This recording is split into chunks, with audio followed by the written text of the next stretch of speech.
In this video, I'll complete the exercises at the bottom of the first notebook.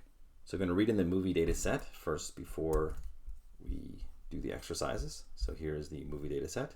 We put the title into the index.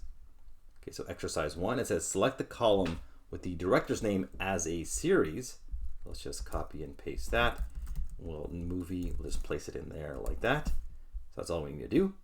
Exercise 2, select the column with the director's name and number of Facebook likes. So we're going to select two columns, which means we need to pass in a list.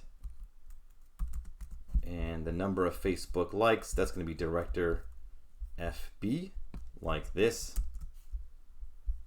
So there we go. And that's how we select them. Notice that this is now a data frame that has been returned, all rows and just two of the columns. Exercise 3, select a single column as a data frame and not a series. Okay, so that is a little tricky. Let's go ahead and just remain with this director Facebook. Not DF, we need movie, sorry. Okay, so how can you select this as a data frame? By default, it selects it as a series. So you have to be a little tricky here. You can create a one item list, and pandas will return a data frame here. So this looks really funny.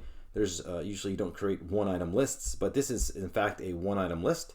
And if I execute this, it will return it as a data frame. Notice how the display is completely different. A one column data frame is different than a series. This is technically two dimensions. You can see here 4900 by 1. A series would just be 4900 values. So you can think of like a one versus two dimensional array, where the two dimensional array is has a single column. It's the same exact thing with data frames. All right, let's move on down here. Look in the data folder and read in another data set. Select some columns from it. All right, so the data folder is one level up. We can actually use a shell command here, like this.